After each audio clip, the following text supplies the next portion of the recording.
Hello. I hope you and yours are safe and healthy. We've had so many wonderful things going on around here, and it's really exciting. I'm particularly grateful for last Friday's oyster roast, which netted $6,600 to be divided between Rainbow Kids and the Bridge Academy of the YMCA.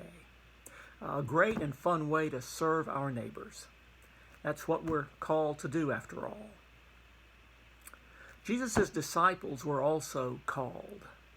And one of the Sundays of Epiphany each year always includes the call of the disciples. Jesus came to these men as they were going about their lives, as they were going about the daily business of making a living. Not one of them was engaged in an activity that was particularly religious. They were engaged in the day-to-day necessity of providing food and shelter for themselves and their families. Jesus came to them, where they were, as they were. Out of his matchless grace, he said to them, "Follow me." And out of their nameless hunger and longing, they dropped what they were doing and followed. They leave behind old securities, the waterside, the boat, the nets, those days of fishing that were so comfortably similar one to another. And even old Zebedee, standing astonished in the boat as his two sons suddenly walk away. Their new beginning requires this. Disciples must walk away into the future. They may be afraid, but they still let their faith lead them forward. They probably have no idea what being fishers of people even means at this point in the story, but they do know that Jesus sees something in them, something of value and worth. They have no idea where they will go or what they will do, but they do know that Jesus is calling them to be his disciples, and they trust that the rest will become clear in time.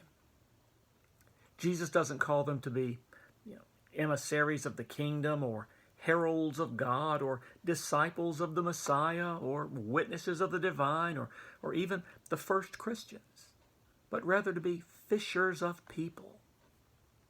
All of those other things may have been implied or may eventually come to be, but what's striking is that Jesus is calling these first disciples not into work, but into relationship.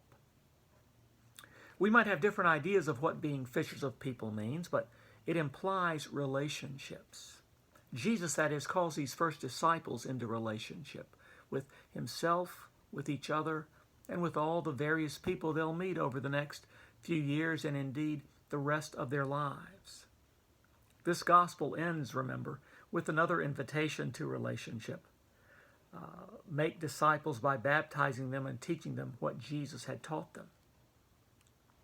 Jesus issues the same call to us, to be in genuine and real relationships with the people around us, and to be in those relationships the way Jesus was and is in relationship with his disciples and with us, bearing each other's burdens, caring for each other and especially the vulnerable, holding on to each other through thick and thin, always with the hope and promise of God's abundant grace.